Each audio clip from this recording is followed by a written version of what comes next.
안녕하세요. 오늘 저희와 함께 살펴볼 자료들은 최근 미국 기술주 시장 변동성에 대한 그런 분석들입니다. 네, 특히 그 인공지능, AI 열풍으로 엄청 뜨거웠잖아요. 근데 이 시장이 갑자기 조정을 받으면서 많은 분들이 그 배경을 궁금해 하실 것 같아요. 맞아요. 월스트리트 시각도 좀 다양하고 실제 기술주들 급락 현황이나 그 이면에 숨겨진 원인들 이런 걸 다룬 자료들을 쭉 훑어보니까요. 네, 그래서 저희가 여러 기사나 분석 보고서들을 좀 모아봤습니다. 제공해주신 자료들 보니까 확실히 그 시장의 뜨거운 열기랑 또 냉정한 분석 사이에서 뭐랄까 긴장감 같은 게 느껴지더라고요. 그렇죠. 특히 AI 잠재력에 대한 기대, 이거랑 실제 수익 실현 사이의 간극, 이걸 어떻게 봐야 하나 이런 고민들이 좀 깊어 보였습니다. 바로 그 지점인 것 같습니다. 그래서 이번 분석의 목표는 아주 명확합니다. 이 자료들을 토대로 해서 최근 기술주 하락의 진짜 원인이 뭔지 이걸 좀 명확히 파악하고요. 네. 이게 그냥 일시적인 숨고르기인지 아니면 혹시 AI 거품이 꺼지는 신호탄인지 당신과 함께 좀 따져보려고 합니다. 좋습니다. 이 복잡한 상황을 이해하시는 데 필요한 핵심 정보들, 이걸 명료하게 전달해 드릴게요. 자, 그럼 본격적으로 한번 시작해 볼까요? 네, 좋습니다. 그럼 먼저 현재 상황부터 좀 정리해봐야겠죠? 구체적으로 어떤 일들이 있었는지 그거부터 짚어보죠. 네. 지난주부터 시작된 하락세가 눈에 확 띄었어요. 그 S&P 500 기술주 지수가 주간 기준으로 보면 한 2.5% 정도 하락했고요. 2.5%요. 네. 그리고 기술주 중심의 나스닥 종합지수 역시 비슷한 기간 동안 2%가량 떨어졌습니다. 퍼센티지만 보면 그렇게 큰 변동인가 싶을 수도 있는데 사실 중요한 건 시장을 이끌던 그 핵심 종목들이 받은 충격이죠. 아, 맞아요. 특히 AI 칩 분야 선두주자 엔비디아 있잖아요. 거기가 주가가 한 주 만에 거의 5% 가까이 빠졌어요. 5%나요? 와. 네, 시장의 기대감을 그냥 한 몸에 받던 기업이었기 때문에 그 파급력이 더 컸던 것 같습니다. 엔비디아 5% 하락도 놀라운데 그 데이터 분석 기업 팔란티어는 정말 충격적이었어요. 팔란티어요? 네. 무려 16%나 폭락했어요. 16%요? 우와, 엄청나네요. 그렇죠. AI 테마의 대표 주자들이 이렇게 크게 흔들리니까 시장 전반의 투자 심리가 위축될 수밖에 없었을 거예요. 맞습니다. 그런데 이 하락의 맥락을 제대로 이해하려면 그 직전까지 얼마나 상승세가 가팔랐는지 이걸 먼저 봐야 합니다. 아, 그 점도 중요하죠. 자료에 보니까 올해 4월 이후로 기술주 섹터가 무려 50% 이상 폭등했더라고요. 50%요? 와, 네. 같은 기간에 S&P 500 전체 지수 상승률이 한 29% 수준이었으니까 기술주 쪽으로 얼마나 쏠림 현상이 심했는지 짐작이 가시죠. 야, 50% 이상 상승이라니 정말 대단한 열기였네요. 그렇게 가파르게 오르고 나면 사실 어느 정도 조정은 좀 자연스러운 거 아닌가 이런 생각도 드네요. 그렇죠. 단기 급등에 대한 피로감도 쌓일 만하고요. 네. 네.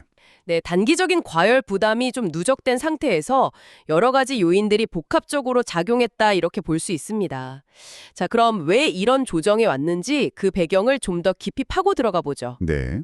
자료들을 쭉 종합해 보면 크게 한 세 가지 정도 주요 동인을 짚어볼 수 있을 것 같아요. 첫 번째 동인이 뭘까요?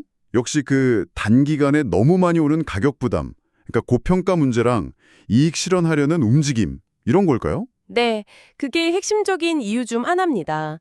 기술주들의 주가 수익 비율, 우리가 보통 P라고 부르잖아요. 네, P. 그게 평균 30배 수준까지 치솟았어요. 이 PE라는 게 기업의 현재 수익 대비 주가가 얼마나 높은지를 보여주는 건데 30배면 역사적으로 봐도 상당히 높은 수준입니다. 30배. 확실히 투자자 입장에서는 좀 부담스럽겠다 이런 생각이 드네요.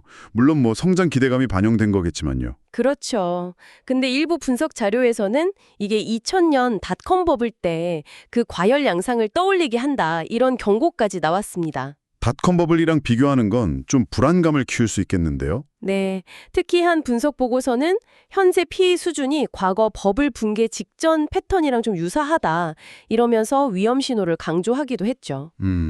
이런 상황에서는 당연히 주가가 더 오르기 전에 이익을 확정하려는 그런 차익 실현 매물이 나올 수밖에 없고요. 네. 또 포트폴리오 위험 관리 차원에서 너무 비중이 커진 기술주를 일부 덜어내려는 움직임도 자연스럽게 나타나게 됩니다. 이게 이제 첫 번째 하락 압력으로 작용한 거죠. 아, 이해가 되네요. 그럼 두 번째 원인은 뭐였을까요? 자료들을 이렇게 쭉 보다 보니까 또 다른 흐름이 보이던데요. 그 AI 투자 효과. 좀 더 파고들면 AI가 진짜로 돈을 벌어다 주나? 여기에 대한 의구심이 커지고 있다는 점이었어요. 네, 바로 그 지점입니다. AI가 미래 기술의 핵심이다. 여기에는 다들 동의하는데, 그래서 지금 당장 수익으로 연결되고 있냐? 이 현실적인 질문이 나오기 시작한 거죠. 한계가 있다, 이런 인식이 좀 퍼진 겁니다. 특히 그 MIT 연구진 발표는 진짜 좀 충격적이었어요. 아, 네. 그 결과요? 네. AI에 막 적극적으로 투자한 기업 중에 95%가 아직 이렇게 수익을 못 내고 있다. 95%. 네, 95%라니. 이게 AI 도입이 생각보다 직접적인 수익 증대로 이어지는 경우가 거의 없다는 뜻이잖아요. 네. 이 연구 결과가 시장에 던진 파장이 작지 않았습니다. 단순히 수익이 없다는 걸 넘어서 어떤 기업들은 AI 도입 때문에 초기 비용이 늘어서 오히려 단기 수익성이 나빠진다. 이런 분석까지 나왔죠. 아, 비용 문제까지. 네. 게다가 AI 분야를 이끄는 오픈 AI의 CEO 샘 알트만 있잖아요. 네. 그 사람조차 공개적으로 투자자들이 AI에 대해 너무 흥분하고 있다. 이렇게 경고성 발언을 내놨어요. 업계 선두주자가 직접 그렇게 경고를 하니까 이게 더 무게감 있게 다가오네요. 그렇죠. 결국 AI 기술 자체는 혁신적이지만 이게 지속 가능한 비즈니스 모델이랑 실제 수익으로 연결되려면 아직 시간이 더 필요하다? 이런 공감대가 생긴 것 같아요. 이런 회의론이 투자 심리를 좀 식힌 두 번째 요인이군요. 맞습니다. 장기적인 잠재력은 여전하다고 보지만 단기적인 수익 실현 가능성에는 물음표가 커진 거죠. 자, 이제 세 번째 요인으로 넘어가 볼게요. 이건 기술 자체보다는 좀 시장 환경과 관련된 부분인데요. 시장 환경이요? 네, 바로 계절적인 약세 요인이랑 미국 연준, 페드의 통화 정책 불확실성입니다. 아, 계절적 요인이라면 혹시 그 서머 랠리 끝나고 8월, 9월에는 전통적으로 증시가 좀 약하다 이런 통계 말씀이신가요? 네, 정확합니다.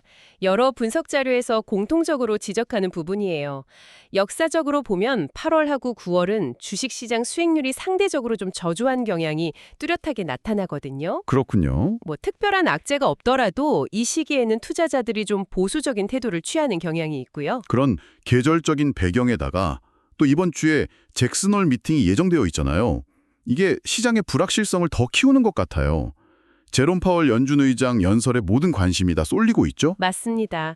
잭슨홀 미팅은 전 세계 중앙은행 총재들이랑 경제 전문가들이 모여서 통화정책 방향을 논의하는 아주 중요한 자리죠. 네. 여기서 파월 의장이 어떤 메시지를 내놓느냐에 따라서 시장 방향이 크게 달라질 수 있습니다. 현재 시장 참여자들은요, 9월 FOMC, 그러니까 연방공개시장위원회 회의에서 연준이 금리를 동결하거나 심지어 인하할 수도 있다, 이런 기대감을 상당히 갖고 있어요. 인하 기대감까지요? 네, 한 자료에 따르면 금리 인하 가능성을 84%까지 보고 있더라고요. 84%면 엄청 낙관적인 기대인데요. 만약에 파월 의장이 인플레이션에 대해서 여전히 좀 강경한 입장을 보이거나 금리 인하 가능성을 딱 잘라 말하면 시장은 실망감에 크게 흔들릴 수도 있겠네요. 이게 소위 말하는 파월 리스크군요. 바로 그 점 때문에 투자자들이 불안해하는 겁니다.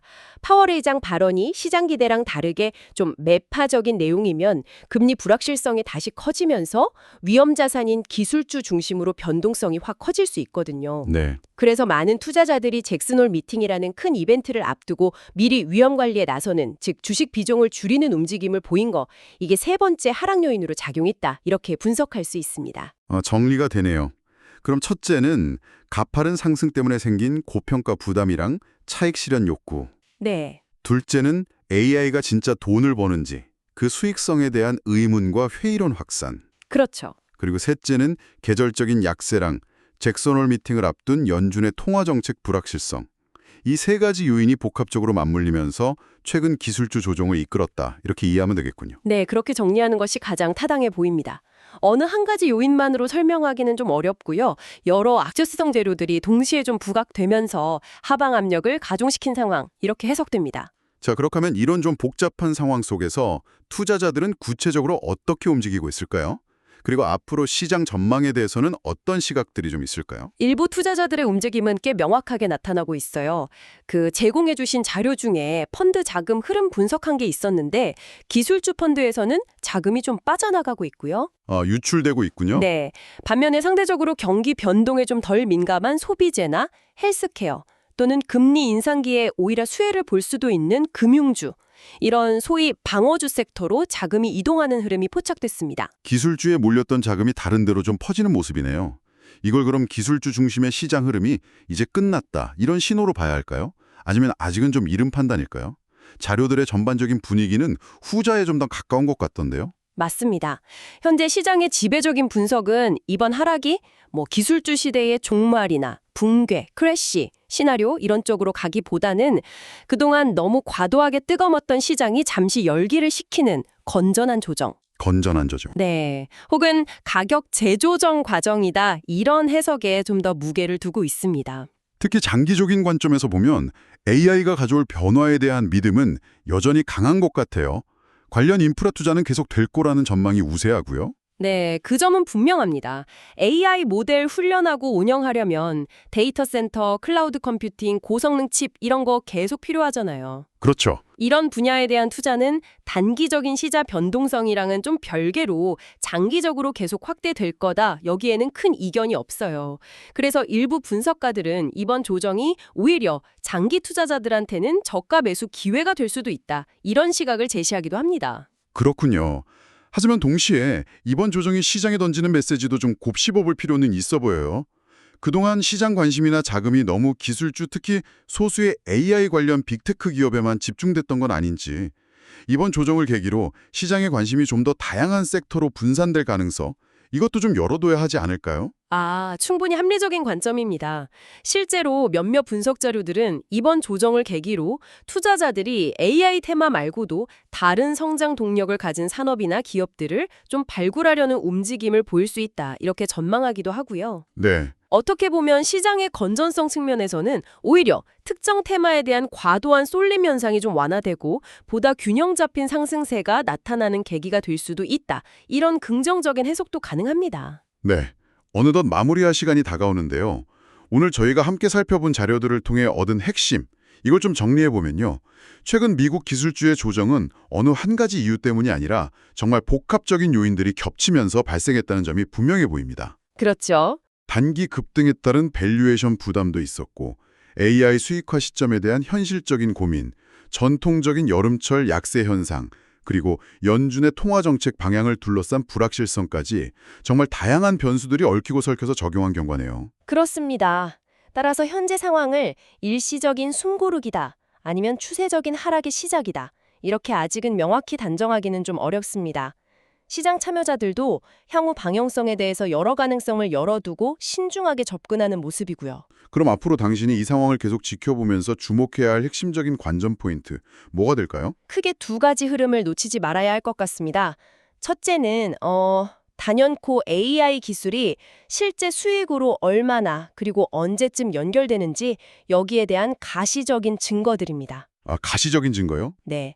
아까 말씀드린 MIT 연구 결과나 샘 알트만 경고에서도 봤듯이 막연한 기대감을 넘어서 실제 기업 실적이 개선되는 모습, 이게 확인되어야 투자자들의 신뢰를 다시 얻고 지속적인 상승 동력을 확보할 수 있을 겁니다. 두 번째 포인트는 역시 연준의 행보겠군요. 맞습니다. 인플레이션 데이터나 고용 지표 같은 걸 보면서 연준이 금리 정책 방향을 어떻게 설정할 것인가 하는 점이죠. 시장이 기대하는 것처럼 금리 인하 사이클로 전환될지 아니면 예상보다 긴축 기조를 더 오래 유지할지, 이 여부가 시장 전체 유동성 환경하고 투자 심리에 결정적인 영향을 미치게 될 겁니다. 결국 이 두 가지, 그러니까 AI의 수익 실현과 연준의 통화 정책, 이 두 축이 앞으로 기술주뿐만 아니라 전체 시장의 방향을 결정짓는 가장 중요한 변수가 될 가능성이 높아요. 당신의 투자 전략이나 시장 전망에도 핵심적인 참고 기준이 될 수 있겠죠. 네, 아주 명확형 저가주 관전 포인트를 짚어주셨습니다. 자, 오늘 분석을 마무리하면서 당신께 마지막으로 한번 생각해 볼 만한 질문을 던져드리고 싶습니다. 네, 어떤 질문이죠? 기술 발전의 역사를 이렇게 보면요. 새로운 기술이 등장할 때마다 초기에는 엄청난 기대감으로 막 과열됐다가 이내 현실적인 문제에 부딪히면서 조정을 받는 패턴이 반복되곤 했잖아요. 네, 그렇죠. 닷컴 버블 때도 그랬고요. 맞아요. 인터넷 혁명 초기 닷컴 버블도 그랬고 어쩌면 지금의 AI도 비슷한 과정을 겪고 있는 건지도 모릅니다. 이런 거대한 변화의 초기 단계에서 우리는 어떻게 해야 단기적인 시장의 흥분이나 소음 속에서 흔들리지 않고 장기적인 관점에서 기술의 진짜 가치를 분별해낼 수 있을까요? AI라는 혁신이 우리 사회와 산업에 온전히 뿌리내리고 지속 가능한 성장을 이뤄내기까지 앞으로 시장은 또 어떤 파도를 넘나들게 될지 함께 고민해볼 가치가 있는 질문이라고 생각합니다.